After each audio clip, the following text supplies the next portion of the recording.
옛날 어느 산골 마을에 산과 들이 고요하고 바람이 맑게 불던 시절, 사람들의 입에서 입으로 전해 내려오는 이야기가 하나 있었습니다. 그 마을은 뒤로는 병풍처럼 든든한 산이 둘러싸고 앞으로는 맑은 가을이 흐르는 아주 평화로운 곳이었는데, 가을이 깊어지면 온 산이 붉은 단풍으로 물들어 마치 불이 붙은 것처럼 아름다운 풍광을 자랑하곤 했습니다. 이 마을에서 가장 기와지붕이 높고 마당이 넓은 집은 바로 김진사 댁이었는데, 이 댁에는 마을 사람들 누구나 칭송해 맞이 않는 고운 외동딸 연화 A씨가 살고 있었습니다.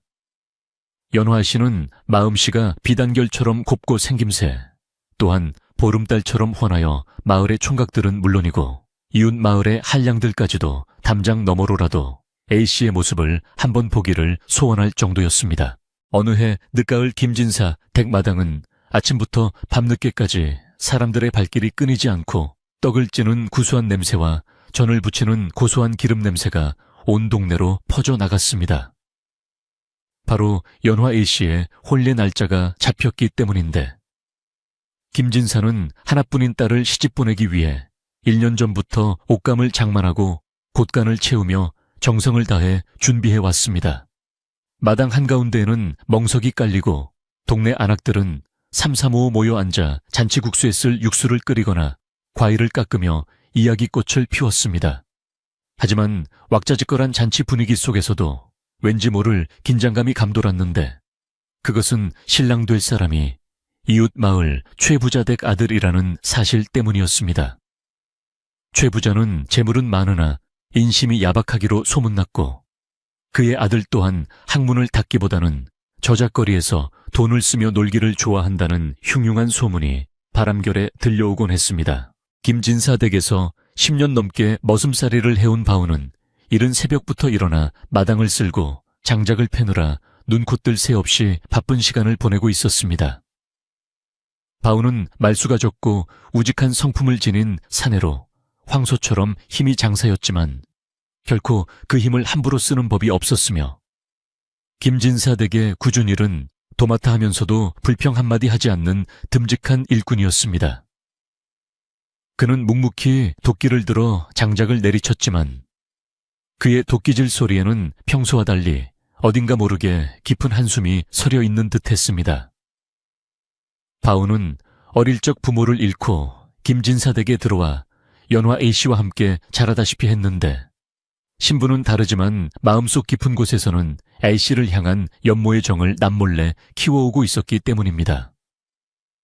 하지만 그는 자신의 처지를 누구보다 잘 알기에 그저 그림자처럼 A씨의 뒤를 지키는 것으로 만족하며 살아왔습니다. 사랑채 앞을 지나던 바우는 안채 쪽을 힐끗 바라보았는데, 창호지 문 너머로 연화 A씨가 혼례복을 만지고 있을 그림자가 어른거리는 것을 보고는 가슴 한구석이 욱신거리는 통증을 느꼈습니다. A씨가 좋은 짝을 만나 행복하게 산다면 그것으로 족하다고 수없이 다짐했건만 들려오는 신랑에 대한 소문이 좋지 않아 바우의 마음은 더욱 무겁기만 했습니다. 그는 마당 구석에 쌓인 장작더미를 정리하며 거친 손으로 흐르는 땀을 훔쳤지만 마음속에 흐르는 눈물은 닦아낼 수가 없었습니다. 마을 사람들은 바우가 그저 일에 지쳐 힘들어하는 줄로만 알았지, 그가 쪼개는 장작 하나하나에 A씨를 향한 애틋한 마음과 걱정이 담겨 있다는 사실은 꿈에도 알지 못했습니다. 한편 안채에서는 연화 A씨가 어머니와 함께 혼례 때 입을 화롯을 살펴보며 만감이 교차하는 표정을 짓고 앉아 있었습니다.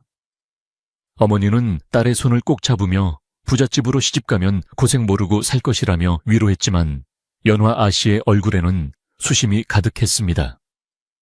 그녀 또한 신랑 될 사람에 대한 좋지 않은 소문을 익히 들어 알고 있었으며, 무엇보다 정든 집과 부모님, 그리고 어린 시절부터 친오빠처럼 자신을 지켜주던 바우와 헤어져야 한다는 사실이 두려움으로 다가왔습니다.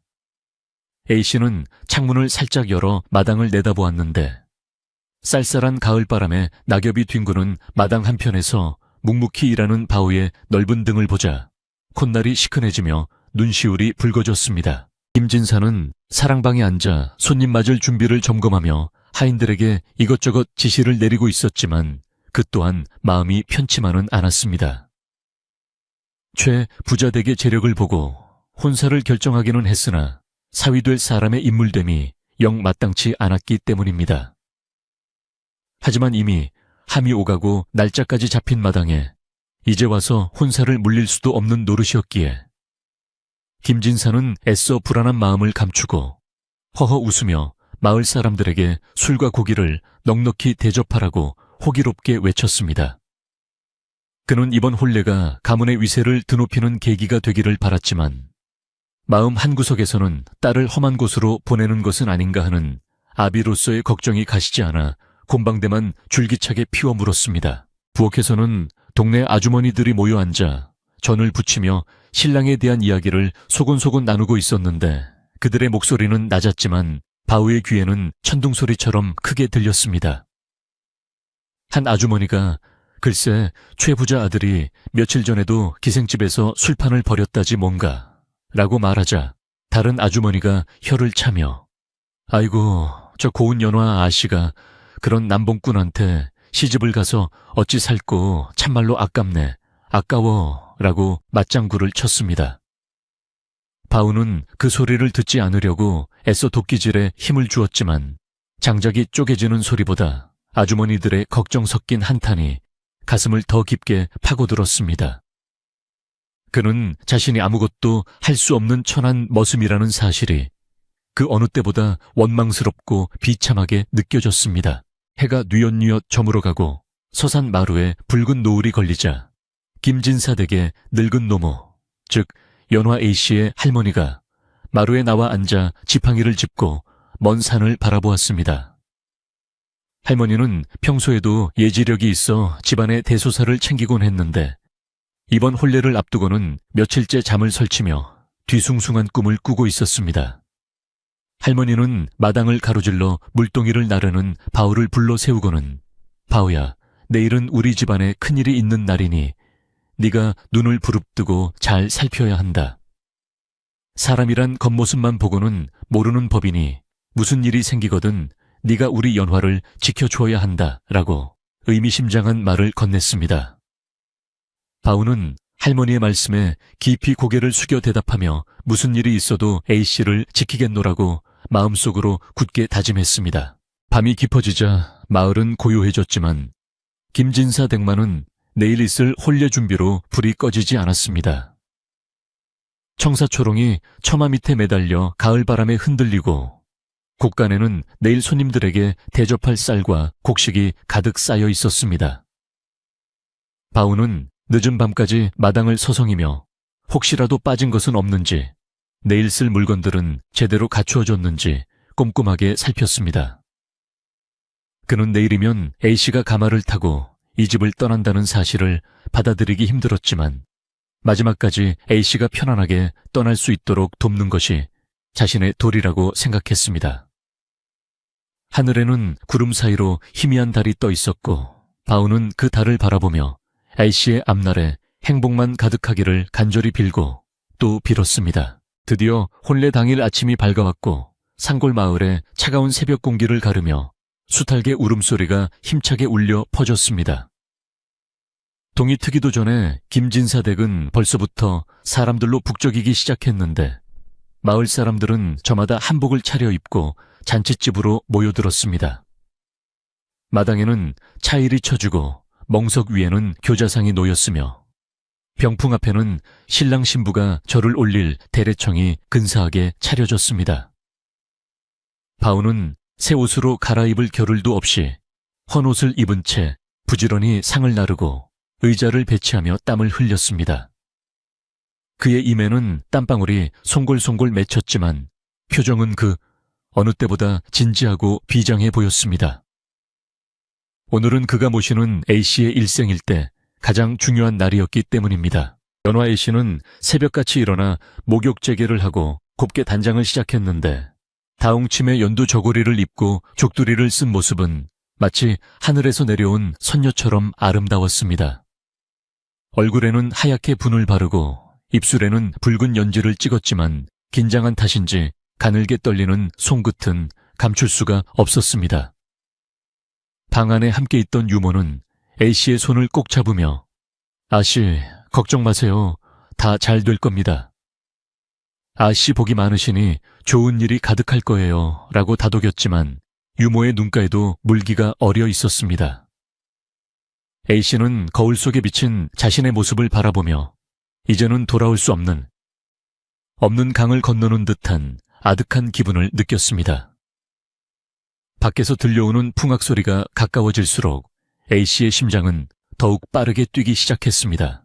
시간은 흘러 해가 중천에 떠오르기 시작했고 예정된 혼례 시간이 다가오자 하객들은 마당을 가득 메우고 신랑 행렬이 도착하기만을 기다렸습니다. 김진사는 대문 앞을 서성이며 먼 길을 바라보았고 동네 아이들은 신랑 구경을 하겠다며 고갯마루까지 달려가 목을 빼고 기다렸습니다. 신랑이 얼마나 잘생겼을까? 말을 타고 오겠지 하며 아이들이 제잘거리는 소리가 들려왔지만 이상하게도 고개 너머에서는 아무런 기척도 느껴지지 않았습니다. 보통 때라면 벌써 함지나비의 소리가 들리고 풍물패의 꽹과리 소리가 요란해야 했지만 산 너머 길은 쥐 죽은 듯 고요하기만 했습니다. 바우는 마당 한 구석에서 물을 깃다가 잠시 일손을 멈추고 대문 쪽을 바라보았습니다.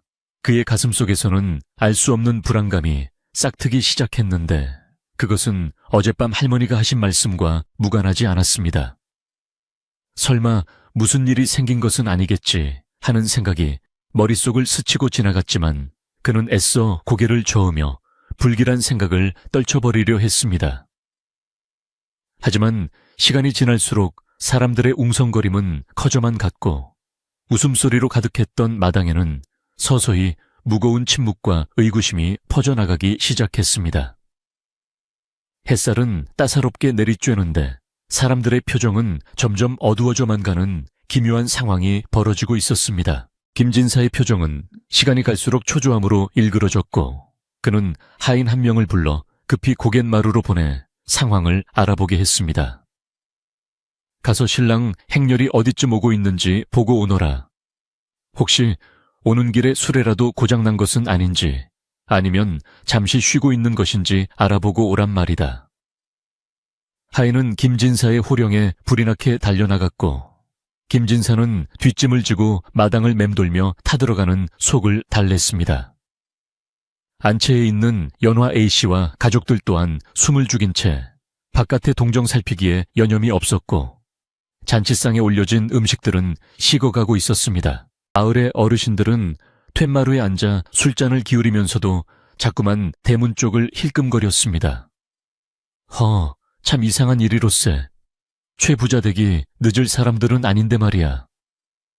예법을 중시하는 집안에서 이렇게 늦는다는 게 말이 되나. 한 노인이 혀를 차며 말하자 옆에 있던 다른 노인이 혹시 오는 길에 산짐승이라도 만난 건 아닌가? 아니면 갑자기 급한 변고라도 생긴 건가? 하며 걱정을 보탰습니다.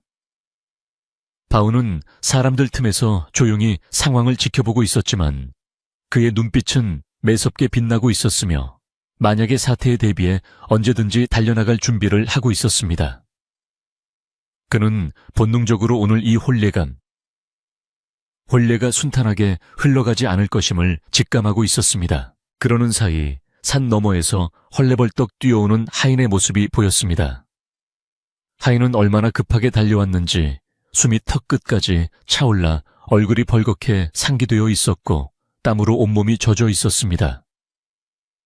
대문 안으로 들어선 하인은 김진사 앞에 털썩 주저앉으며 말을 잇지 못하고 거친 숨만 몰아 쉬었습니다.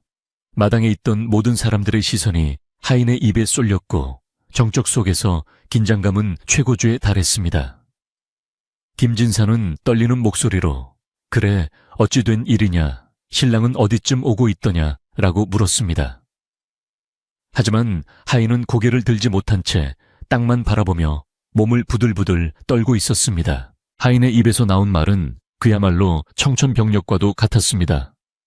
나으리, 그게 고개 넘어 주막에 가보니 신랑 행렬은 보이지 않고 최 부자댁 하인 하나가 술에 취해 쓰러져 있었습니다. 김진사가 다급하게 다그쳤습니다. 그래서 신랑은 어디 갔다는 말이냐. 하인은 기어들어가는 목소리로 겨우 대답했습니다. 글쎄 그 하인 말이 신랑 도련님이 어젯밤에 갑자기 마음이 바뀌어 혼례를 치르기 싫다며 기생을 데리고 야반도주를 했다고 합니다요. 이 말이 떨어지기가 무섭게 마당은 찬물을 끼얹은 듯 조용해졌다가 이내 웅성거리는 소리로 가득 찼습니다. 김진사는 눈앞이 캄캄해지며 뒷목을 잡고 휘청거렸습니다. 세상에 이런 망신이 어디 있으며 다 차려놓은 잔치상에 재를 뿌려도 유분수지 혼례 당일에 신랑이 도망을 가다니 이는 가문의 수치이자 씻을 수 없는 모욕이었습니다. 안채에서 이 소식을 전해 들은 연화 A씨의 어머니는 아이고 아이고 하며 곡소리를 내며 주저앉았고 연화 A씨는 사색이 되어 아무 말도 못한 채 눈물만 뚝뚝 흘렸습니다. 곱게 차려입은 화롯 위로 뜨거운 눈물이 떨어져 얼룩을 만들었고 A씨의 손에 들려있던 옷가락지는 바닥으로 떨어져 맑고 슬픈 소리를 내며 굴러갔습니다. 마을 사람들은 수군거리며 김진사 댁을 동정하기도 하고 최 부자 댁을 비난하기도 했습니다. 천하의 몹쓸 놈들 같으니라고 어떻게 사람을 이렇게 능멸할 수 있단 말인가. 분기탱천한 마을 청년들이 당장 최 부자 댁으로 쫓아가 따지겠다고 나섰지만 어르신들이 말리며 사태를 수습하려 애썼습니다. 잔치는 순식간에 난장판이 되었고 흥겹던 풍악 소리는 뚝 끊기고 사람들의 한숨소리와 탄식소리만이 마당을 가득 채웠습니다. 김진사는 망연자실하여 마루에 걸터앉아 허공만 바라보며 이제 우리 연화는 어찌한단 말이냐, 이 수치를 어찌 씻는단 말이냐라고 중얼거렸습니다. 이때 혼란스러운 마당 한가운데에서 묵묵히 서있던 바우가 주먹을 불끈 쥐었습니다. 그는 분노로 몸이 떨렸지만 당장이라도 달려가 그 못된 신랑놈을 잡아오고 싶은 마음을 억누르며 김진사와 A씨가 있는 안채 쪽을 걱정스런 눈빛으로 바라보았습니다. 바우는 자신이 할 수 있는 일이 아무것도 없다는 무력감에 괴로워했지만 한편으로는 그 남봉꾼이 A씨의 남편이 되지 않게 된 것이 다행이라는 생각도 스쳐 지나갔습니다. 그러나 당장 A씨가 겪을 수모와 상처를 생각하니 가슴이 미어지는 듯했습니다. 바우는 천천히, 아주 천천히 김진사가 있는 대청마루 쪽으로 발걸음을 옮겼습니다. 그 순간 안방문이 열리며 김진사의 노모가 지팡이를 짚고 천천히 걸어 나왔습니다. 쭈글쭈글한 얼굴이지만 눈빛만은 형형하게 살아있는 할머니는 소란스러운 마당을 한번 휘둘러 보더니 쩌렁쩌렁한 목소리로 호통을 쳤습니다. 다들 조용히 하라. 호랑이에게 물려가도 정신만 차리면 산다고 했다. 지금 울고불고 할 때가 아니다. 할머니의 위험 있는 목소리에 사람들은 입을 다물고 할머니를 쳐다보았습니다. 할머니는 떨고 있는 김진사를 바라보며 단호하게 말했습니다. 이미 차려진 잔치상이다. 마을 사람들 다 모아놓고 빈 상을 치우게 할 셈이냐. 우리 연화가 평생 소방 맞은 여자라는 꼬리표를 달고 살게 할 셈이냐 말이다. 할머니의 말에 김진사는 울먹이며 대답했습니다. 어머니, 그럼 어찌합니까? 신랑이 없는데 혼례를 어찌 치른단 말입니까? 그러자 할머니의 시선이 마당 한쪽에 서 있는 바우에게 머물렀습니다. 굵은 뼈대와 듬직한 체구, 그리고 성실하고 충직한 눈빛을 가진 바우. 할머니는 잠시 침묵하더니 결심한 듯 입을 열었습니다. 신랑이 없으면 만들어서라도 치러야지. 저기 바우 놈을 데려와라. 저놈에게 사모간대를 씌워라. 오늘부터 저놈이 내 손녀 사위다. 할머니의 폭탄 선언에 마당에 있던 모든 사람들은 입을 다물지 못하고 경악했습니다. 바우 역시 자신의 귀를 의심하며 멍하니 할머니를 바라보았습니다. 머슴이 감히 주인집 A씨와 혼례를 올리다니 이는 천지개벽할 일이자 법도에 어긋나는 일이었습니다. 하지만 할머니의 눈빛은 흔들림이 없었고 김진사 또한 어머니의 말씀에 놀라면서도 묘한 기대감을 품고 바우를 바라보았습니다. 과연 이 기막힌 혼례가 성사될 수 있을지 바람이 휑하니 불어와 마당에 먼지를 일으키며 사람들의 옷자락을 흔들었습니다. 할머니의 호령이 마당에 쩌렁쩌렁 울리자 잠시 동안 정적이 감돌던 김진사 댁은 다시금 분주해지기 시작했습니다. 김진사는 어머니의 서슬, 퍼런 눈빛에 압도되어 감히 반대할 엄두조차 내지 못했고 오히려 이 기막힌 상황을 수습할 유일한 방도라는 생각에 체념 섞인 한숨을 내쉬며 고개를 끄덕였습니다. 그는 하인들에게 손짓하여 멍하니 서 있는 바울을 안채 뒷방으로 데려가 씻기고 옷을 갈아입히라고 명했습니다. 평생을 마당에서 흙투성이로 살아온 바울은 얼떨떨한 표정으로 하인들의 손에 이끌려 들어갔고 마을 사람들은 이 믿을 수 없는 광경을 지켜보며 숨을 죽였습니다. 웅성거림은 잦아들었지만 사람들의 눈빛에는 호기심과 걱정, 그리고 알 수 없는 기대감이 뒤섞여 있었습니다. 한채 뒷방으로 끌려간 바오는 마치 꿈을 꾸는 듯한 기분으로 나무통에 들어앉아 몸을 씻었습니다. 동료 하인들은 평소 형님이라 부르던 바오의 등을 밀어주며 형님, 이게 무슨 날벼락입니까? 아니지.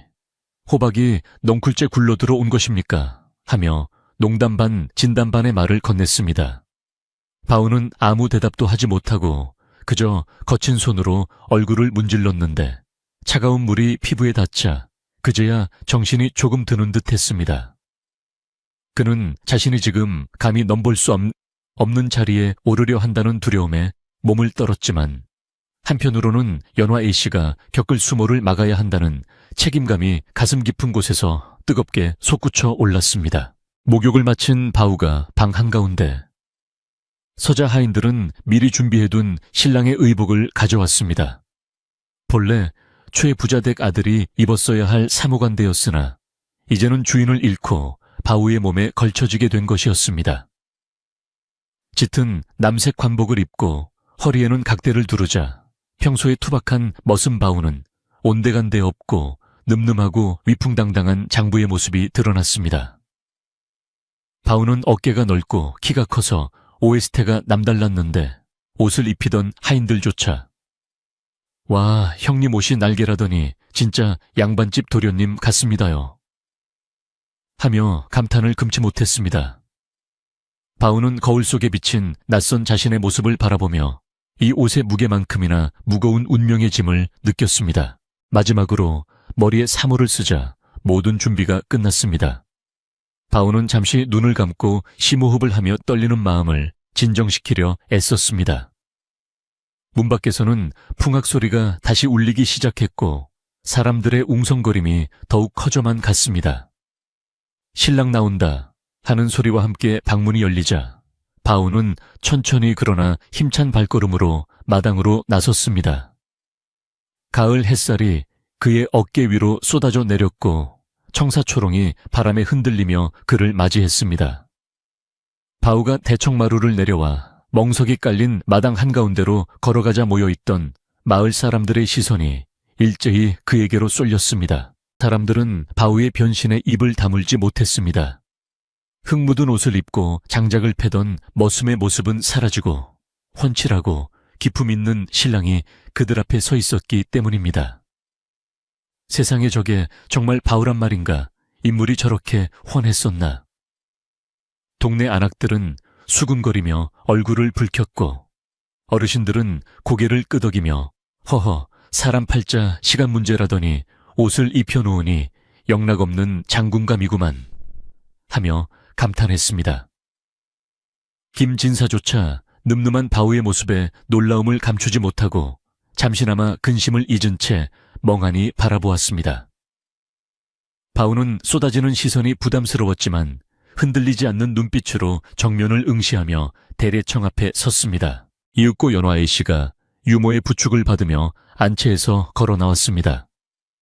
A씨는 고개를 푹 숙인 채 족두리 아래로 떨리는 손을 감추고 있었지만 맞은편에 서 있는 사람이 도망간 최 부자댁 아들이 아니라 평생 자신을 지켜주던 바우라는 사실을 알고 있었습니다.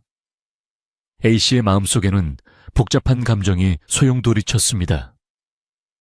양반 가문의 규수가 머슴과 혼례를 치른다는 사실에 대한 당혹감도 있었지만 남봉꾼에게 시집가서 마음고생을 하는 것보다 차라리 우직하고 진실한 바우와 함께하는 것이 낫다는 안도감이 더 컸습니다. A씨는 살며시 고개를 들어 바우를 바라보았고 두 사람의 눈이 마주친 순간 말로 표현할 수 없는 깊은 신뢰와 연민이 오고 갔습니다. 집례관의 낭낭한 목소리에 맞춰 혼례식이 시작되었습니다.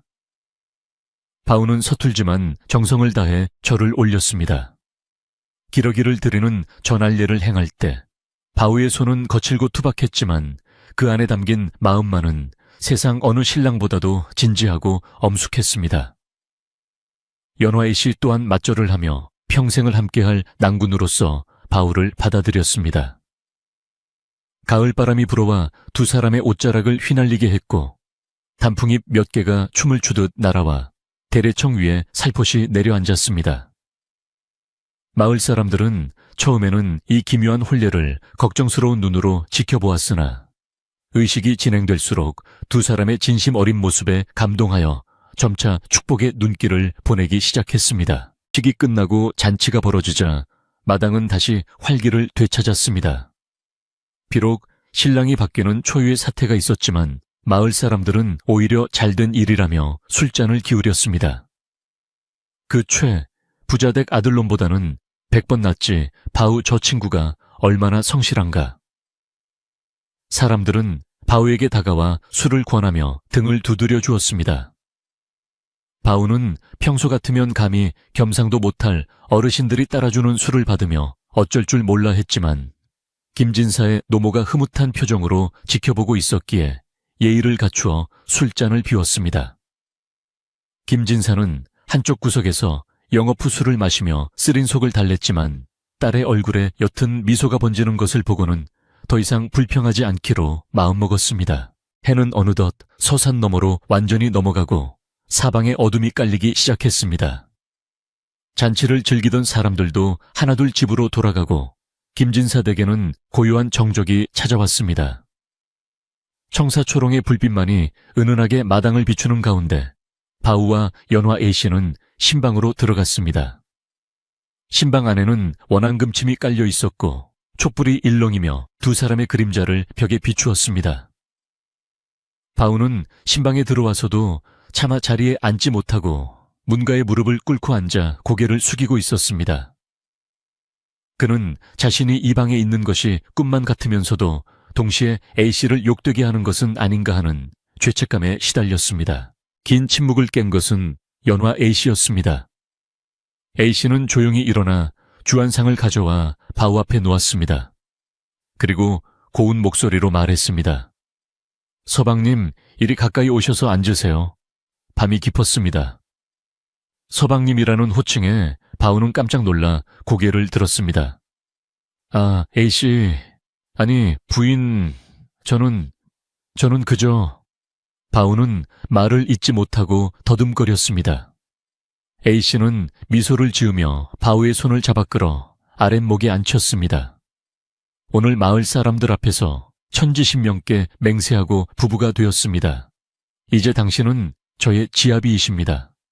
더 이상 머슴이 아니란 말입니다. 바우는 A씨의 따뜻한 손길과 진심 어린 말에 눈시울이 붉어졌습니다. 그는 평생 아씨를 우러러만 보며 살아왔기에 동등한 부부로서 마주 앉아 있다는 사실이 믿기지 않았습니다. 부인, 제가 많이 부족합니다. 글도 모르고 가진 것도 없는 천한 놈입니다. 하지만 제 목숨을 다해 부인을 지키고 아끼겠습니다. 그것 하나만은 약속드릴 수 있습니다. 바우의 투박하지만 진실한 고백에 연화 A씨는 눈물을 흘리며 고개를 끄덕였습니다. 두 사람은 합한 주를 나누어 마시며 서로의 마음을 확인했고 그날 밤 신방의 촛불은 늦도록 꺼지지 않았습니다. 다음날 아침 바우는 평소 습관처럼 새벽같이 눈을 떴습니다. 옆에서 잠든 연화 A씨의 고운 얼굴을 보며 잠시 꿈이 아닌가 싶어 볼을 꼬집어 보기도 했습니다.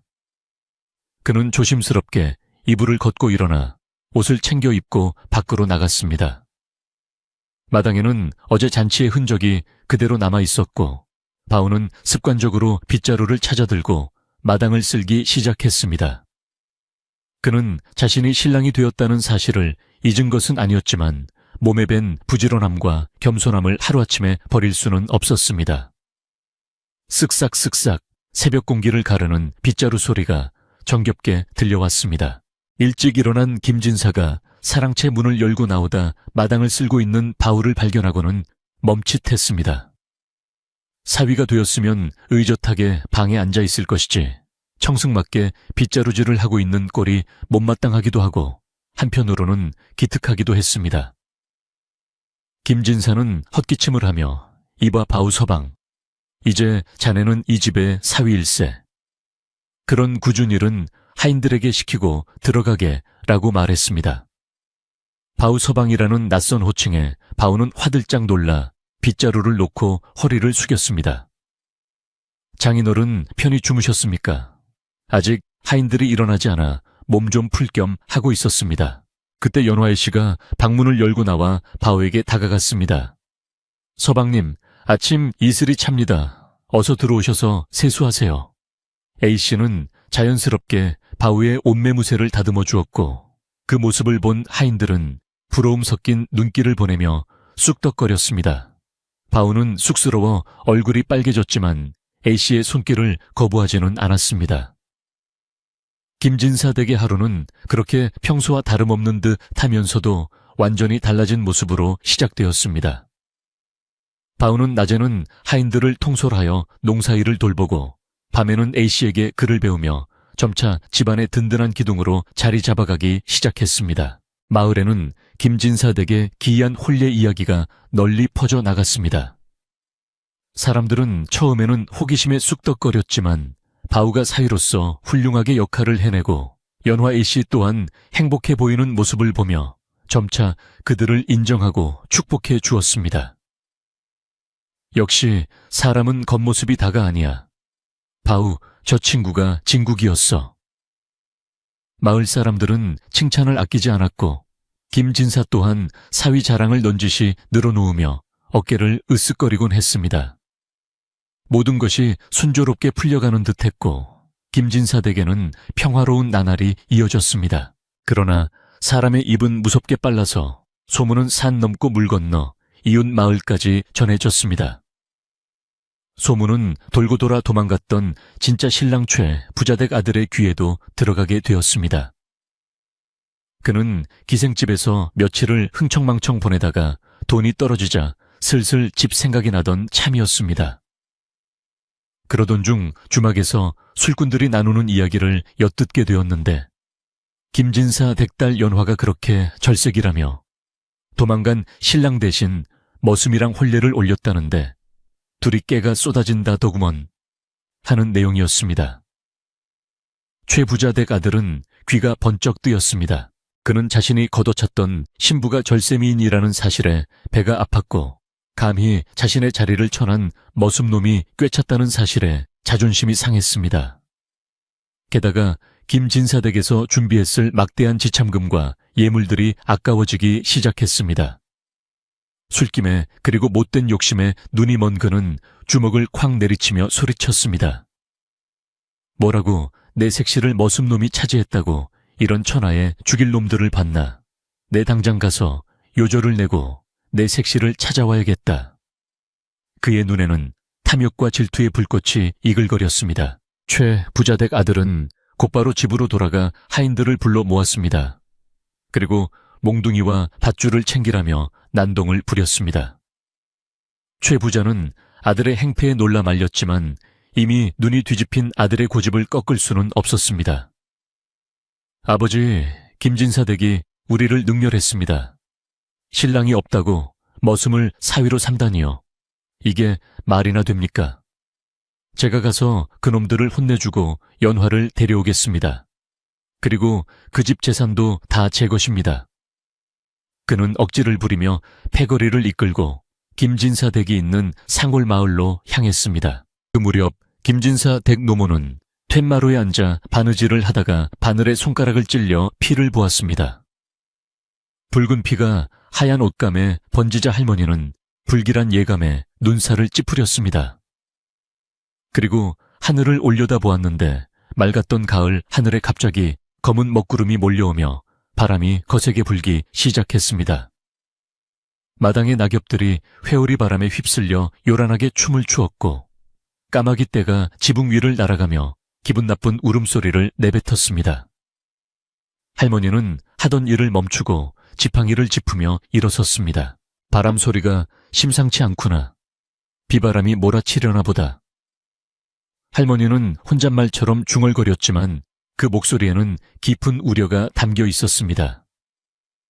그때 바우는 마당에서 겨울 준비를 위해 짚을 엮고 있었는데 갑자기 불어닥친 찬바람에 몸을 움츠렸습니다. 그 역시 왠지 모를 서늘한 기운이 등골을 스치고 지나가는 것을 느꼈습니다. 멀리 마을 입구 쪽에서 흙먼지가 일며 왁자지껄한 소리가 희미하게 들려오기 시작했습니다. 폭풍전야와 같은 긴장감이 다시금 평화롭던 김진사 댁을 감싸기 시작했습니다. 마을 어귀에 있는 장승 옆을 지나던 촐로가 낯선 무리의 등장을 목격하고 급히 김진사 댁으로 달려왔습니다. 나으리 큰일 났습니다. 저기 고개 너머에서 최 부자댁 도령이 몽둥이를 든 왈패들을 이끌고 이쪽으로 오고 있습니다요. 눈빛들이 아주 살벌한 게 무슨 사단이 날 것 같습니다. 숨이 턱까지 차서 외치는 촐로의 말에 마당에 있던 사람들은 얼어붙고 말았습니다. 바우는 집단을 내려놓고 천천히 일어섰습니다. 올 것이 왔구나 하는 생각과 함께 그의 눈빛은 흔들림 없이 마을 입구 쪽을 향해 고정되었습니다. 거친 바람이 대문을 요란하게 흔드는가 싶더니 이내 쾅강 하는 굉음과 함께 굳게 닫혀있던 대문이 활짝 젖혀졌습니다. 마당에 있던 하인들이 비명을 지르며 물러서는 사이 흙먼지를 일으키며 최 부자댁 아들이 왈패들을 이끌고 난입했습니다. 그는 술에 절어 눈이 붉게 충혈되어 있었고 옷매무새는 흐트러져 있어 양반집 자제라고는 믿기지 않을 만큼 추레한 몰골이었습니다. 하지만 그의 손에는 굵직한 몽둥이가 들려 있었고 뒤따르는 사내들의 표정 또한 험상궂기 짝이 없어 김진사 댁의 평화롭던 공기는 순식간에 깨져버리고 말았습니다. 마당에서 놀던 닭들이 푸드덕거리며 지붕 위로 날아올랐고 평온하게 졸던 개들도 꼬리를 내리고 지저대며 불안감을 감추지 못했습니다. 김진사는 사랑채에서 뛰쳐나와 이 기막힌 광경을 보고는 사색이 되어 물었습니다. 이게 무슨 행패란 말이냐? 남의 집에 허락도 없이 이리 들이닥치다니 내 놈들이 관아가 두렵지도 않느냐? 김진사의 호통에도 아랑곳하지 않고 최 부자댁 아들은 비릿한 웃음을 흘리며 마당 한가운데로 성큼성큼 걸어 들어왔습니다. 그는 몽둥이로 바닥을 쿵쿵 찍으며 소리쳤습니다. 관아 지금 누가 누구더러 법을 논하는가? 내 정혼자를 머슴놈에게 팔아넘긴 당신들이야말로 관에 끌려가 곤장을 맞아야 할 죄인들이 아닌가? 그의 목소리에는 뻔뻔함과 탐욕이 가득 차 있어 듣는 이들의 눈살을 찌푸리게 만들었습니다. 소란스러운 소리에 부엌에 있던 안악들과 마을 사람들도 하나둘씩 담장 너머로 고개를 내밀고 구경을 시작했습니다. 그들은 최 부자댁 아들의 횡포의 혀를 차면서도 혹시라도 불똥이 튈까 두려워 감히 나서지는 못하고 웅성거리기만 했습니다. 최 부자댁 아들은 주위를 둘러보며 더욱 기고만장해져서 고래고래 소리를 질렀습니다. 연화는 어디 있느냐? 내 색시 내놓아라. 감히 천한 종놈과 살림을 차렸다니 내 그 꼴은 눈뜨고 못 봐주겠다. 당장 연화를 내 앞에 데려오지 않으면 이 집을 쑥대밭으로 만들어 버리겠다. 그는 마치 맡겨놓은 물건을 찾으러 온 사람처럼 당당하게 행세하며 안채 쪽을 향해 삿대질을 해댔습니다. 그때 안채로 통하는 중문 앞을 가로막고 선 사람이 있었으니 바로 바우였습니다. 바우는 예전의 머스못이 아닌 단정하고 깨끗한 무명옷을 입고 허리띠를 질끈 동여맨 차에 묵묵히 서 있었습니다. 그의 표정은 차분했지만 눈빛만은 깊은 산속의 호랑이처럼 매섭게 빛나고 있었습니다. 바우는 최 부자댁 아들을 똑바로 응시하며 낮고 굵은 목소리로 말했습니다. 돌아가십시오. 이곳은 이미 혼례를 치른 남의 집 앞마당입니다. 소란을 피우지 말고 조용히 나가시는 것이 좋을 것입니다. 바우의 태도에는 더 이상 주인집 눈치를 보던 머슴의 비굴함은 찾아볼 수 없었고 한 가정을 지키는 가장으로서의 위엄이 서려 있었습니다. 최 부자 댁 아들은 바우를 보자마자 기가 막힌다는 듯 코웃음을 쳤습니다. 하, 저놈이 바로 그 도둑놈이구나. 내 옷을 훔쳐 입고 내 자리를 꿰차더니 이제는 주인 노릇까지 하려 드는구나. 내 놈이 감히 내 앞을 가로막다니 제정신이냐. 그는 왈패들에게 눈짓을 하며 바울을 비웃었습니다. 얘들아, 저놈 꼴 좀 봐라. 머슴놈이 양반 흉내를 내니 원숭이가 관을 쓴 꼴이 아니냐. 왈패들은 킬킬거리며 바울을 애워싸기 시작했고 분위기는 일촉즉발의 상황으로 치달았습니다. 하지만 바울은 미동도 하지 않고 태산처럼 그 자리에 버티고 서서 물러설 기미를 보이지 않았습니다. 바울은 침착하게 대꾸했습니다. 도둑이라 하셨습니까? 혼례 당일 도망친 것은 당신이고 빈 대례청을 지키며 예를 갖추어 혼례를 올린 것은 저입니다. 마을 어르신들과 천지신명이 증인인데 어찌 도둑이라 하십니까? 당신이 버린 것을 제가 주어 귀하게 모신 것뿐입니다. 바우의 말은 논리정연하고 당당하여 최 부자댁 아들의 말문을 막히게 했습니다. 구경하던 마을 사람들은 바우의 말에 고개를 끄덕이며 맞는 말일세 암 그렇고 말고 하며 수군거렸습니다. 사람들의 여론이 바우 쪽으로 기울자 최 부자댁 아들의 얼굴은 분노로 붉게 달아올랐습니다. 자존심이 상한 최 부자댁 아들은 씩씩거리며 억지를 부리기 시작했습니다. 닥쳐라. 천한 놈이 어디서 주둥이를 놀리느냐. 정혼서는 내가 가지고 있다. 법적으로 연화는 내 여자다 내 놈이. 아무리 흉내를 내봤자 너는 평생 남의 집 마당이나 쓸어야 할 팔자야. 그는 분을 이기지 못하고 옆에 있던 장독대를 몽둥이로 힘껏 내리쳤습니다. 와장창 하는 소리와 함께 커다란 간장독이 깨지며 검은 간장이 바닥으로 흘러 넘쳤습니다. 고소하고 짭짤한 냄새가 진동하는 가운데 깨진 독조각들이 사방으로 튀며 마당은 아수라장이 되었습니다. 독 깨지는 소리에 놀란 김진사의 아내가 안방에서 나오려다 주저앉아 통곡을 했습니다. 아이고 저게 몇 년 묵은 간장인데 집안에 애군이 끼려나 보다. 하인들은 부들부들 떨며 구석으로 숨었고 김진사는 어쩔 줄 몰라 하며 발만 동동 구를 뿐이었습니다. 최 부자댁 아들은 공포 분위기를 조성하며 바울을 향해 다가갔습니다. 비켜라, 내 손으로 연화를 끌고 가겠다. 막으면 내 놈 뼈도 저 독처럼 박살을 내주마. 왈패들이 몽둥이를 치켜들고 위협하자 바울은 주먹을 불끈 쥐며 방어 자세를 취했습니다. 힘으로야 바우가 뒤지지 않겠지만 집안에서 피를 보는 것은 예의가 아니기에 그는 최대한 참으려 애썼습니다. 바로 그 순간 안채 마루에서 쩌렁쩌렁한 호통소리가 들려왔습니다. 이놈들 썩 멈추지 못할까. 김진사의 노모 할머니가 지팡이를 짚고 서슬퍼런 모습으로 서 있었습니다.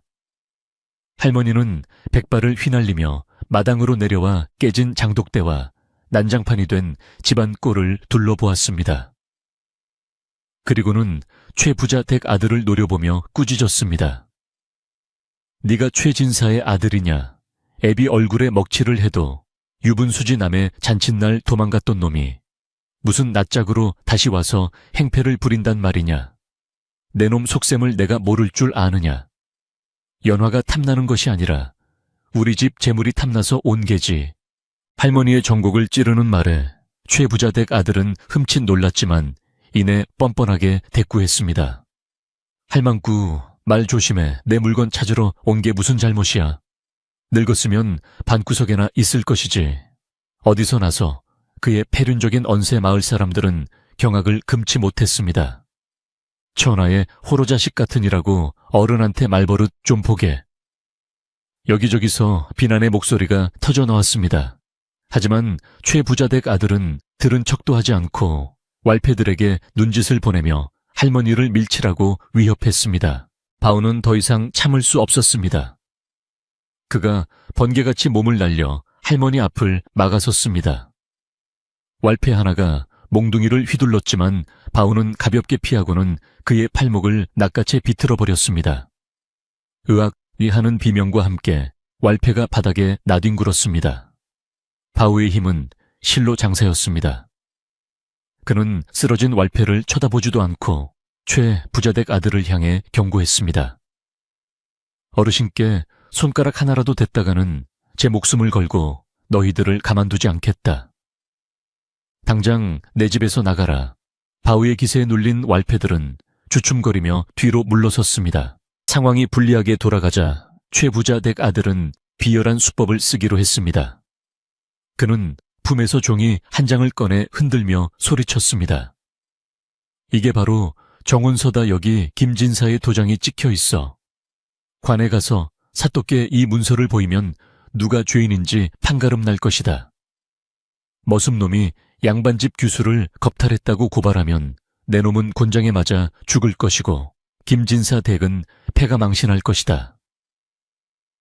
법을 들먹이자 김진사는 다시금 겁에 질려 얼굴이 하얗게 질렸습니다.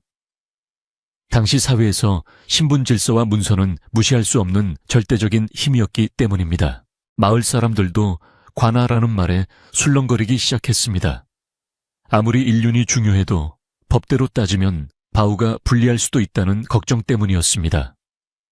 어쩌나 저놈이 정원서를 가지고 있으니 일이 복잡하게 됐구만. 사또가 뇌물이라도 받으면 바오가 큰일 날 텐데. 사람들의 걱정 섞인 눈빛이 바오와 김진사를 향했습니다. 최 부자댁 아들은 승기를 잡았다는 듯 득이양양한 표정으로 김진사를 압박했습니다. 어떻소? 지금이라도 연화를 내주고 재산의 절반을 위자료로 내놓겠소. 아니면 관아로 끌려가서 망신을 당하겠소. 김진사는 떨리는 목소리로 여보게 그래도 이미 혼례를 치른 아이일세. 말로 좋게 해결하세. 하며 사정조차 해보려 했지만 최 부자댁 아들은 들으려 하지 않았습니다. 시끄럽소 선택하시오. 그가 소리를 지르며 김진사의 멱살을 잡으려 하자 바오가 다시금 그의 앞을 막아섰습니다. 바오는 김진사를 등 뒤로 보호하며 최 부자댁 아들의 손을 쳐냈습니다. 장인어른께 무례하게 굴지 마라.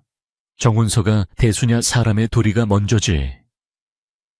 바오는 묵직한 돌덩이처럼 단단하게 버티고 섰지만 그의 마음속에서도 불안감은 싹트고 있었습니다. 자신이 관아로 끌려가는 것은 두렵지 않으나 A씨와 장인어른 댁에 피해가 갈까봐 그것이 걱정이었습니다. 그때였습니다. 굳게 닫혀있던 안채의 방문이 드르륵 소리를 내며 천천히 열렸습니다. 소란스럽던 마당의 모든 시선이 그곳으로 쏠렸습니다. 문지방을 넘어 하얀 버선발이 모습을 드러냈고 이어서 단아한 모습의 연화 A씨가 밖으로 나왔습니다. A씨는 며칠 동안 마음고생을 한 탓에 얼굴이 다소 수척해졌지만 눈빛만은 그 어느 때보다 맑고 강인해 보였습니다. 그녀는 떨리는 손으로 옷고름을 단정히 하고는 난장판이 된 마당을 천천히 걸어 내려왔습니다. 바오는 깜짝 놀라 A씨에게 다가가려 했지만 A씨는 손을 들어 그를 제지하고는 최 부자댁 아들 앞에 섰습니다. 연화 A씨의 등장에 최 부자댁 아들은 침을 꿀꺽 삼켰습니다. 소문대로, 아니 소문보다 훨씬 더 아름다운 A씨의 자태에 그는 넋을 잃고 바라보았습니다. 욕심이 더욱 불타올랐습니다. 오 부인 드디어 나오셨구려. 저 천한 놈들 틈에서 얼마나 고생이 많았소. 자, 어서 이리 오시오. 나와 함께 갑시다. 그는 느끼한 미소를 지으며 A씨의 손을 잡으려 했습니다. 하지만 연화 A씨는 차가운 눈빛으로 그를 쏘아보며 한 걸음 뒤로 물러섰습니다.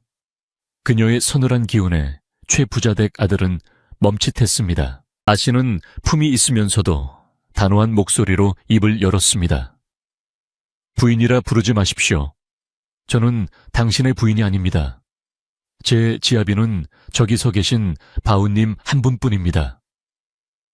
A씨의 명확한 선언에 마당은 찬물을 끼얹은 듯 조용해졌습니다.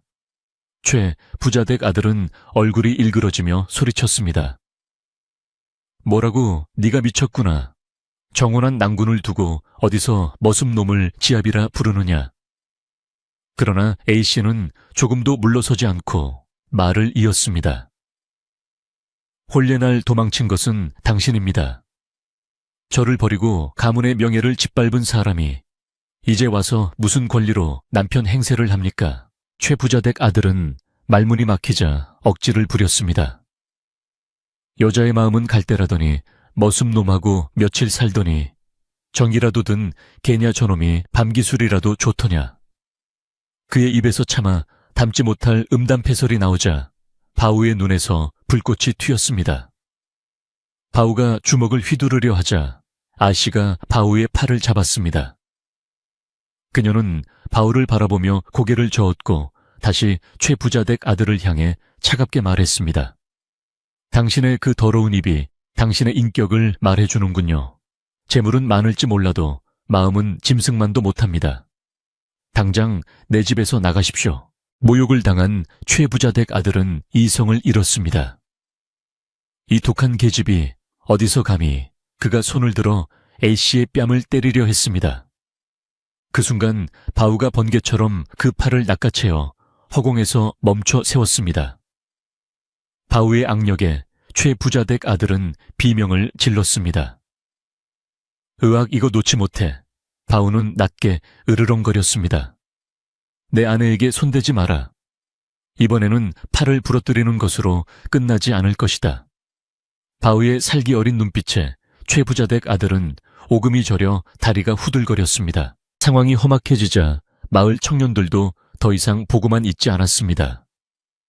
저런 놈은 멍석마리를 해야 해. 남의 집 와서 행패 부리는 꼴을 더는 못 보겠네. 청년들이 농기구를 들고 하나둘씩 마당 안으로 들어오기 시작했습니다. 마을 사람들의 분노가 극에 달해 폭발하기 직전이었습니다. 왈패들은 수적으로 불리해지자 슬금슬금 뒷걸음질을 쳤고 최 부자댁 아들도 분위기가 심상치 않음을 감지했습니다. 하지만 그는 여전히 정혼서를 쥐고 있다는 사실 하나만 믿고 마지막 발악을 준비하고 있었습니다. 해는 이미 서산으로 기울어 마당에는 긴 그림자가 드리워졌습니다. 깨진 장독대에서 흘러나온 간장 냄새와 사람들의 땀 냄새, 그리고 살벌한 긴장감이 뒤섞여 김진사 댁의 저녁은 무겁게 가라앉고 있었습니다. 바우와 연화 A씨는 서로의 곁을 지키며 굳건히 서 있었고 최 부자댁 아들은 독이 오른 뱀처럼 그들을 노려보고 있었습니다.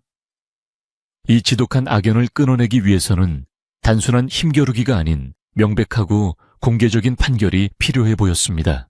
그때 마을 밖에서 말발굽 소리가 요란하게 들려오더니 사또 행차시오 하는 외침이 들려왔습니다. 소란이 커지자 누군가 관에 신고를 한 모양이었습니다. 최 부자댁 아들은 회심의 미소를 지었습니다. 하하하하하하, 드디어 오셨구나. 이제 내 놈들은 다 죽은 목숨이다. 그는 왈패들에게 길을 터주라고 소리치며 의기양양하게 대문 쪽을 바라보았습니다. 바우와 김진사 가족의 얼굴에는 긴장감이 역력했습니다. 과연 관아의 판결이 그들에게 유리할지 아니면 돈과 권력 앞에 무릎 꿇게 될지 운명의 시간이 다가오고 있었습니다.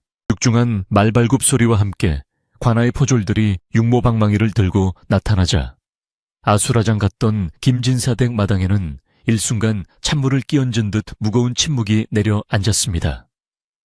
위풍당당한 모습으로 말을 타고 들어온 사또는 갓끈을 고쳐매며 매서운 눈초리로 마당의 난장판을 휘둘러 보았는데 깨진 장독대에서 흘러나온 검은 간장이 바닥을 적시고 왈패들이 들고 있던 몽둥이가 여기저기 흩어져 있는 꼴이 가관이었습니다. 사또가 말에서 내려 헛기침을 한번 하자 마을 사람들은 황급히 길을 터주며 고개를 숙였고 기세등등하던 왈패들도 관아의 섰을 퍼런 위세 앞에서는 쥐 죽은 듯 엎드려 눈치만 살필 뿐이었습니다. 최 부자댁 아들은 사또의 등장이 마치 자신을 구해줄 구세주라도 만난 양 반색을 하며 앞으로 달려나갔습니다. 그는 짐짓 억울한 표정을 지으며 사또의 옷자락을 붙잡고 통곡하던 하소연을 시작했습니다. 사또 나으리 참으로 잘 오셨습니다. 이 억울한 사정을 어찌 다 말로 하겠습니까? 저 김진사댁이 우리 집안을 능멸하고 제 정혼자를 저 천한 머슴놈과 짝지어 살림을 차리게 했습니다. 이는 명백한 사기이자 국법을 어긴 중죄이니 부디 저놈들을 당장 옥에 가두고 제 아내를 되찾아 주십시오. 그는 품에서 꼬깃꼬깃해진 정혼서를 꺼내 사또의 눈앞에 흔들어대며 자신의 주장이 정당함을 강조하려 애썼습니다. 사또는 최 부자댁 아들이 내민 정혼서를 받아들고는 천천히 읽어 내려갔습니다. 사방이 숨을 죽이고 사또의 입만 바라보는 가운데 종이를 넘기는 소리가 유난히 크게 들려왔습니다. 김진사는 사시나무 떨듯 떨며 땅만 쳐다보았고 그의 아내는 두 손을 모아 빌며 하늘의 도움을 구하고 있었습니다. 잠시 후 사또는 고개를 들어 최 부자댁 아들을 응시하며 물었습니다. 이 문서에 따르면 자네가 김진사의 딸과 혼인하기로 되어 있는 것은 맞네. 허나 세상 일이란 종이 쪼가리 하나로만 판단할 수 없는 법이지. 자네는 혼례 당일 어디에 있었는가?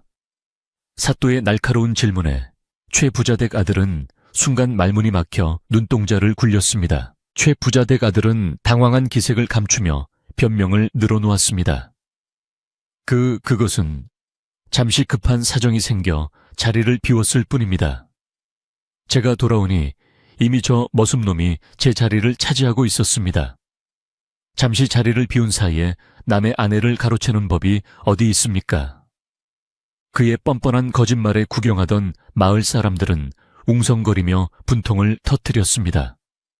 저놈이 기생집에 있었다는 걸 온 동네가 다 아는데 거짓말을 하다니. 사람들의 비난이 빗발치자 사또는 손을 들어 좌중을 진정시킨 뒤 시선을 돌려 마당 한가운데 묵묵히 서 있는 바우에게 향했습니다. 사또는 바우의 듬직한 풍채와 흔들림 없는 눈빛을 흥미롭게 바라보며 물었습니다. 너는 이 집에 머슴이라 들었다. 네가 주인의 딸을 탐하여 억지로 혼례를 올린 것이냐? 아니면 다른 곡절이 있는 것이냐? 거짓 없이 고하거라. 바우는 사또 앞으로 한 걸음 나아가 정중하게 무릎을 꿇고 절을 올렸습니다.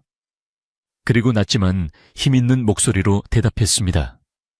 소인은 천한 머슴이오나 남의 것을 탐할 만큼 어리석지는 않습니다.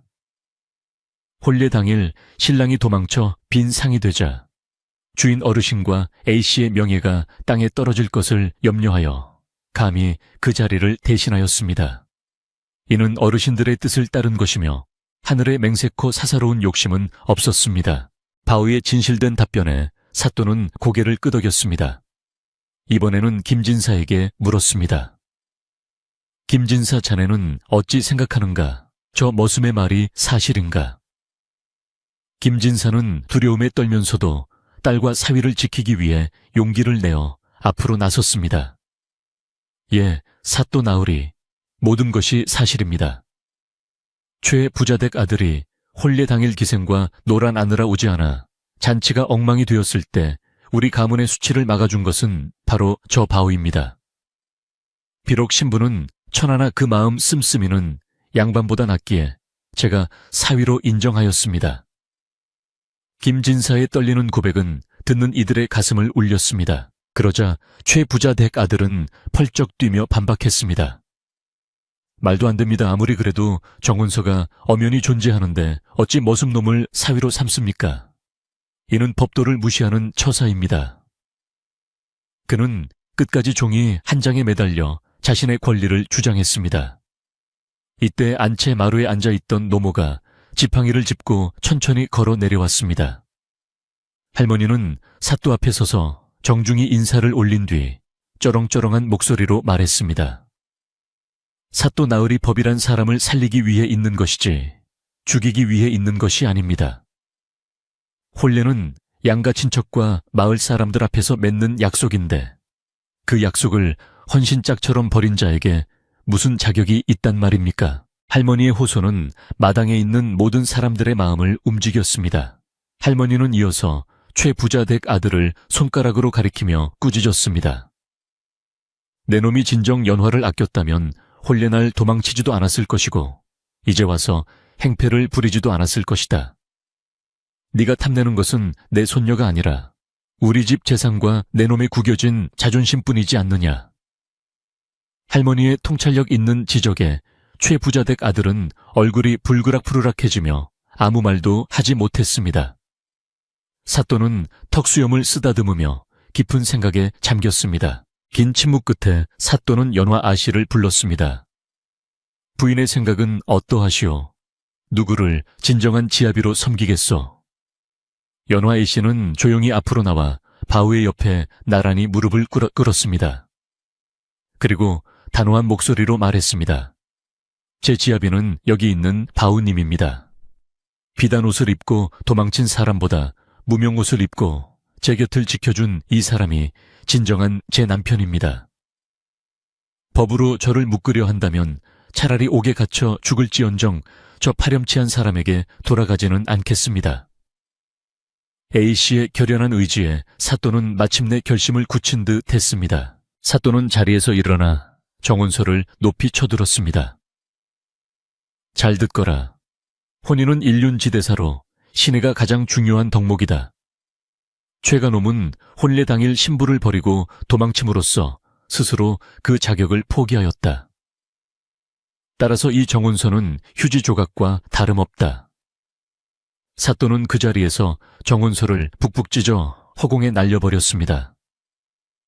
종이 조각들이 바람에 흩날리며 마당 곳곳으로 떨어졌습니다. 마을 사람들은 그 통쾌한 광경에 환호성을 지르며 박수를 쳤습니다. 사또 나으리 만세 명판결이로다. 최부자댁 아들은 사색이 되어 소리쳤습니다. 이럴 수는 없습니다. 내가 양반인데 내가 피해자인데. 하지만 사또의 표정은 더욱 엄해졌습니다. 내 이놈 자신의 잘못은 뉘우치지 않고 남의 집에 와서 기물을 파손하고 노인을 위협하였으니 그 죄가 매우 무겁다. 여봐라. 저놈과 패거리들을 당장 끌어내어 곤장 10대씩을 치고 마을 밖으로 쫓아내라. 다시는 이 근처에 얼씬도 못하게 하라. 사또의 호령이 떨어지자 포졸들이 달려들어 최 부자댁 아들과 왈패들을 포박했습니다. 이거 놓지 못해. 내가 누구 아들인 줄 알아. 최 부자댁 아들은 발버둥을 쳤지만 억센 포졸들의 힘을 당해낼 수는 없었습니다. 왈패들은 살려달라고 애원하며 비굴하게 끌려나갔고 마을 청년들은 그들의 뒤통수에다 소금을 뿌리며 야유를 퍼부었습니다. 다시는 오지 마라. 퇴, 소란을 피우던 무리가 끌려나가자 마당은 다시 평온을 되찾았지만 깨진 돛과 엎러진 간장 그리고 엉망이 된 살림살이는 그대로 남아있었습니다. 하지만 사람들의 표정은 묵은 체정이 내려간 듯 시원해 보였습니다. 사또는 김진사와 바우에게 다가가 격려의 말을 건넸습니다. 마음고생이 심했겠네. 하지만 비 온 뒤에 땅이 굳어진다고 하지 않나. 이 일을 계기로 두 사람의 인연이 더욱 단단해질 것이네. 자네도 이제 어엿한 가장이니 처가 식구들을 잘 보살피게나. 사또는 바우의 어깨를 두드려주고는 마을 사람들의 환송을 받으며 유유히 관하로 돌아갔습니다. 김진사는 사또가 멀어질 때까지 허리를 굽혀 감사를 표했고 바우와 연화 아씨도 깊은 감사의 절을 올렸습니다. 소동이 완전히 끝나자 김진사는 긴장이 풀려 마루에 주저앉았습니다. 아이고 10년 감수했네 그려. 내 평생 관아 구경을 집 마당에서 다 하는구만. 김진사의 넋두리에 아내는 눈물을 훔치며 안도의 한숨을 내쉬었습니다. 할머니는 지팡이로 바닥을 쿵쿵 치며 하인들을 독려했습니다. 자, 넋 놓고 있을 때가 아니다. 해 지기 전에 이 난장판을 치워야지. 액땜했다 치고 어서 움직여라. 할머니의 호통에 멍하니 서 있던 하인들이 정신을 차리고 부산하게 움직이기 시작했습니다. 바우는 가장 먼저 깨진 장독대로 달려갔습니다. 그는 소매를 걷어붙이고 깨진 독조각들을 조심스럽게 주워 담았습니다. 날카로운 조각에 손이 베일 수도 있었지만 그는 아랑곳하지 않고 묵묵히 마당을 정리했습니다. 연화의 씨도 치마를 걷어 올리고 물동이를 가져와 바울을 도왔습니다. 서방님, 제가 하겠습니다. 손 다치십니다. 아닙니다, 부인. 험한 일은 제가 해야지요. 부인은 저쪽으로 물러나 계십시오. 두 사람이 서로를 위하며 함께 일하는 모습은 보는 이들의 마음을 흐뭇하게 만들었습니다. 마을 사람들도 그냥 돌아가지 않고 팔을 걷어붙이고 나섰습니다. 우리도 거들세 백지장도 맞들면 낫다는데 이까지 청소쯤이야 금방이지. 동네 안악들은 빗자루를 들고 와 마당의 흙을 쓸어냈고 장정들은 부서진 울타리를 고치고 넘어진 멍석을 다시 깔았습니다. 엎질러진 간장 냄새를 없애기 위해 물을 길어다 붓고 솔로 문지르자 비릿했던 냄새는 사라지고 맑은 흙 냄새가 다시 올라왔습니다. 모두가 한마음으로 움직이니 난장판이었던 마당은 금세 본래의 깨끗한 모습으로 돌아왔습니다. 청소가 얼추 끝나갈 무렵 부엌에서는 구수한 밥 짓는 냄새와 국 끓이는 냄새가 피어올랐습니다. 김진사의 아내가 고생한 마을 사람들과 가족들을 위해 급히 저녁상을 준비한 것이었습니다. 다들 시장하실 텐데 국밥 한 그릇씩 드시고 가세요. 변변찮지만 정성을 담았습니다. 멍석 위에 다시 상이 차려주고 김이 모락모락 나는 뜨끈한 국밥과 잘 익은 김치가 올라왔습니다. 조금 전까지의 살벌했던 분위기는 온데간데 없고 다시금 잔치집 같은 훈훈한 기운이 감돌았습니다. 사람들은 둥그렇게 둘러앉아 국밥을 먹으며 이야기꽃을 피웠습니다. 아까 사또 나으리가 정운서 찢을 때 봤나 내 속이 다 시원하더구먼. 그러게 말이야. 바우자네가 왈패팔을 꺾을 때는 정말 천하장사 같았네. 마을 사람들의 칭찬에 바우는 쑥스러워하며 밥그릇에 코를 박고 먹기만 했습니다. 김진사는 막걸리 한 사발을 들이키며 껄껄 웃었습니다. 허허, 오늘 안주가 따로 없구려. 그 못된 놈 쫓아낸 것이 최고의 안주지. 그의 얼굴에는 오랜만에 핏기가 돌고 여유가 넘쳐 흘렀습니다. 바우는 밥을 먹다 말고 슬그머니 연화 A씨의 손을 잡았습니다. 상 아래로 잡은 손이라 남들 눈에는 띄지 않았지만 두 사람은 손을 통해 서로의 온기를 느끼며 깊은 안도감을 나누었습니다. A씨는 바우를 보며 살포시 미소 지었고 바우 역시 투박한 미소로 화답했습니다. 오늘 겪은 시련이 두 사람을 더욱 끈끈하게 묶어주었음을, 그리고 이제는 누구도 두 사람 사이를 갈라놓을 수 없음을 확인하는 순간이었습니다. 밤하늘에는 별들이 하나둘 떠오르기 시작했고 마당에 피어오른 모닥불은 타닥타닥 소리를 내며 따뜻하게 타올랐습니다. 어느덧 밤이 깊어 이웃들은 하나둘 집으로 돌아갔습니다. 잘 살게 바우 김진사 어른도 평안하십시오. 사람들의 덕담이 대문 밖으로 멀어지고 김진사 댁에는 다시금 고요한 평화가 찾아왔습니다. 하인들은 설거지를 마무리하고 방으로 들어갔고 마당에는 바우와 연화 아씨 그리고 김진사 부부만이 남았습니다. 김진사는 하늘을 올려다보며 혼잣말처럼 중얼거렸습니다. 비바람이 몰아치더니 하늘이 더 맑아졌구나. 내일은 날이 참 좋겠어. 바우는 마루 끝에 걸터앉아 집신을 털며 하루를 마무리했습니다. 몸은 고단했지만 마음만은 깃털처럼 가벼웠습니다. 그는 이제 더 이상 숨거나 피할 필요가 없는 이 집안의 당당한 일원이었습니다. 안방에서 들려오는 할머니의 기침 소리조차 평온하게 느껴졌습니다. 바람이 불어와 처마 끝의 풍경을 은은하게 울렸고 바우는 그 소리를 자장가 삼아 잠시 눈을 감고 오늘의 승리를 되새겼습니다. 그때 연화 A씨가 따뜻한 꿀물 한 그릇을 들고 나왔습니다.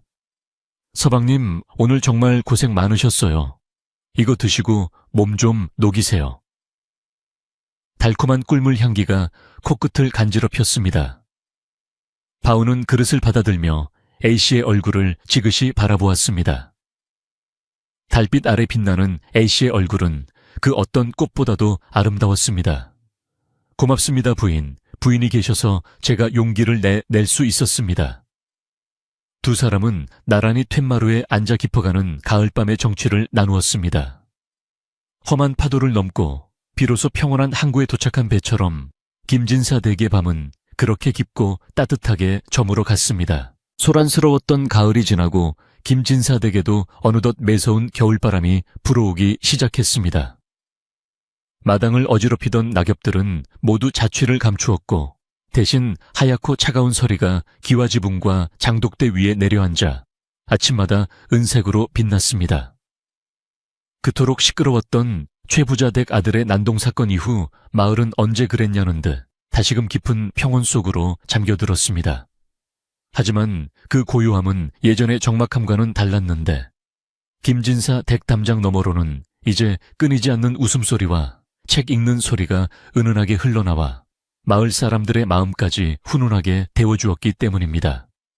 사람들은 지나가며 그 소리를 들을 때마다 비 온 뒤에 땅이 굳는다더니 저 집이 딱 그 짝이네 하며 흐뭇한 미소를 지어 보였습니다. 바우는 이제 더 이상 마당을 쓰는 머슴이 아니었습니다. 그는 김진사 댁의 든든한 사위로서 집안의 대소사를 관장하고 있었습니다. 아침 일찍 일어나 하인들에게 하루의 일과를 지시하는 그의 목소리에는 위엄이 서려 있었고 예전의 거친 손길은 이제 집안의 살림을 꼼꼼히 챙기는 섬세함으로 변모해 있었습니다. 그는 곡간의 곡식 상태를 점검하고 겨우내 땔감이 부족하지 않도록 미리 산에서 나무를 해와 처마 밑에 가득 쌓아두었습니다. 든든하게 쌓인 장작더미를 볼 때마다 김진사는 자네 덕분에 올겨울은 아무리 추워도 끄떡없겠네 하며 사위의 어깨를 두드리곤 했습니다. 바우의 우직한 성실함은 양반의 옷을 입었다고 해서 사라지는 것이 아니었고 오히려 책임감이라는 날개를 달아 더욱 빛을 발하고 있었습니다. 사랑채에서는 매일 밤 낭랑한 글 읽는 소리가 흘러나왔습니다. 김진사는 늦은 나이에 글 공부를 시작한 사위를 위해 손수 스승을 자처하고 나섰습니다. 바우는 비록 배우는 속도는 더뎠지만 한 번 배운 것은 절대로 잊어버리지 않는 끈기와 총명함을 보여주었습니다. 처음에는 붓을 잡는 것조차 어색하여 손을 떨던 바우였지만 이제는 제법 먹을 깔고 화선지 위에 반듯하게 글자를 써 내려갈 줄 알게 되었습니다. 김진사는 사위가 쓴 글씨를 보며 필체에 힘이 있구만, 사람 됨됨이가 그대로 묻어나네 하며 칭찬을 아끼지 않았습니다. 두 사람이 머리를 맞대고 학문을 논하는 모습은 마치 친부자 사이처럼 다정해 보였고 그 모습을 문 밖에서 지켜보는 하인들도 덩달아 배움의 기쁨을 느끼곤 했습니다. 연화 A씨의 얼굴에는 갓 피어난 복사꽃 같은 화색이 돌았습니다. 그녀는 남편이 공부하는 동안 옆에서 조용히 바느질을 하며 내조에 힘썼습니다. A씨는 바우가 입을 따뜻한 누비옷을 짓고 발이 시리지 않도록 두툼한 버선을 만들었습니다. 한 땀 한 땀 정성을 들여 바느질을 할 때마다 그녀의 입가에는 행복한 미소가 떠나지 않았습니다. 지난날의 불안과 두려움은 모두 눈 녹듯 사라지고 그 자리에는 남편에 대한 깊은 존경과 사랑만이 가득 찼습니다. 가끔 바우가 책을 읽다가 모르는 것이 있어 고개를 갸웃거리면 A씨가 살며시 다가가 옥구슬 같은 목소리로 뜻을 풀이해 주기도 했습니다. 그럴 때면 바우는 아내의 지혜로움에 감탄하며 쑥스러운 듯 머리를 긁적였고 방 안은 두 사람의 알콩달콩한 사랑으로 따뜻하게 채워졌습니다. 김진사의 노모 할머니는 이 모든 광경을 지켜보며 누구보다 기뻐했습니다. 할머니는 따뜻한 아랫목에 앉아 지팡이를 어루만지며 내 눈이 틀리지 않았어. 사람 껍데기가 중요한 게 아니라 알맹이가 중요한 법이지 하고 혼잣말을 하곤 했습니다. 할머니는 바우가 사위가 된 후로 기력이 더욱 좋아져서 이제는 지팡이 없이도 마당을 거닐 수 있을 정도가 되었습니다. 그녀는 집안의 가장 큰 어른으로서 중심을 잡고 바우가 집안일에 서툴러 실수라도 할라치면 따끔하게 야단치기보다는 인자한 웃음으로 감싸주며 지혜를 나누어 주었습니다. 할머니의 해안 덕분에 김진사 댁은 위기를 기회로 바꾸고 더욱 단단한 가족의 정을 쌓을 수 있었습니다. 어느 날 오후 하늘이 잔뜩 찌푸리더니 회색 구름이 낮게 깔리기 시작했습니다.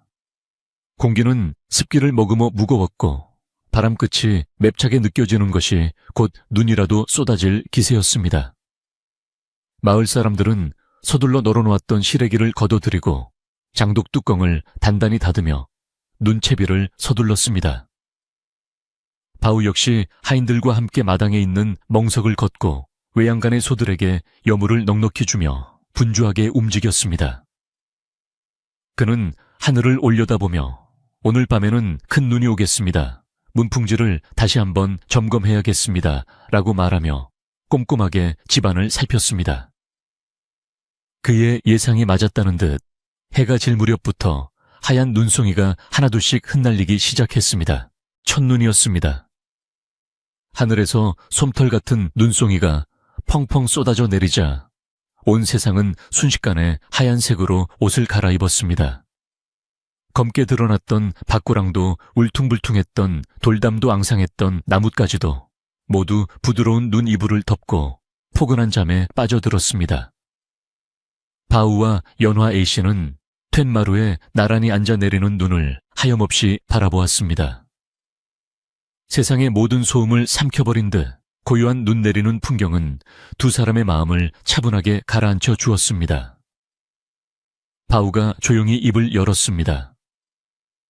부인 저 눈처럼 우리 집안의 묵은 근심도 다 덮이고 앞으로는 깨끗하고 좋은 일만 쌓였으면 좋겠습니다.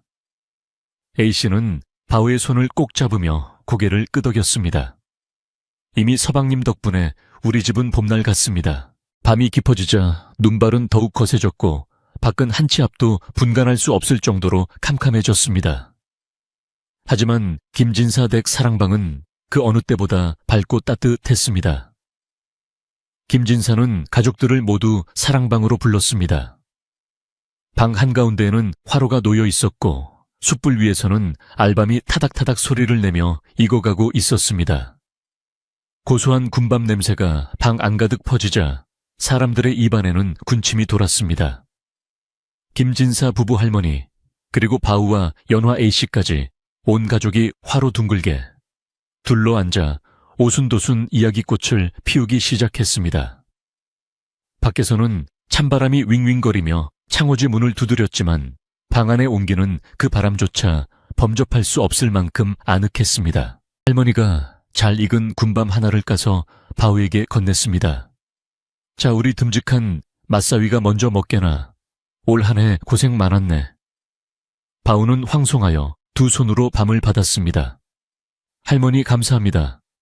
제가 한 일이라고는 그저 제 자리를 지킨 것뿐입니다. 바우의 겸손한 말에 김진사가 껄껄 웃으며 맞장구를 쳤습니다. 그 자리를 지키는 것이 가장 어려운 일일세. 자네가 아니었으면 우리 집은 웃음거리가 되고 말았을 거야. 자네는 하늘이 우리 집에 내려준 복덩이일세. 장인어른의 칭찬에 바우의 얼굴은 군밤처럼 붉게 달아올랐습니다. 연화 A씨는 그런 남편을 사랑스러운 눈길로 바라보며 흐뭇해했습니다. 김진사의 아내는 따뜻한 모과차를 내왔습니다.